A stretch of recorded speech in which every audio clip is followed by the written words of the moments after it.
ఆంధ్రప్రదేశ్ ఉప ముఖ్యమంత్రిగా కొణిదెల పవన్ కళ్యాణ్ బాధ్యతలు స్వీకరించారు. విజయవాడలోని క్యాంపు కార్యాలయంలో ప్రత్యేక పూజలు చేసిన అనంతరం ఆయన బాధ్యతలు చేపట్టారు. జనసేనకు చెందిన మంత్రులు, పవన్ కళ్యాణ్ సోదరుడు నాగబాబు, ఎమ్మెల్యేలు, ఆయా శాఖల అధికారులు ఆయనకు శుభాకాంక్షలు తెలిపారు.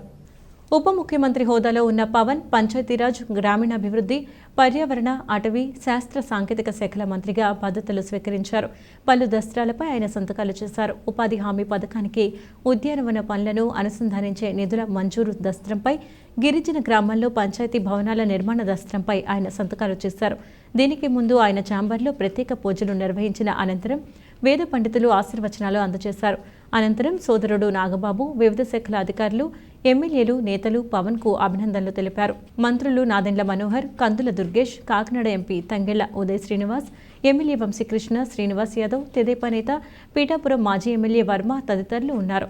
పవన్ కళ్యాణ్ మాట్లాడుతూ గ్రామీణ ప్రాంతాల్లో ప్రజల సమస్యల పరిష్కారానికి చిత్తశుద్ధితో కృషి చేస్తామన్నారు. ప్రజలు కూటమి ప్రభుత్వంపై ఉంచిన నమ్మకాన్ని వమ్ము చేయకుండా పాలన సాగిస్తామని భరోసా ఇచ్చారు.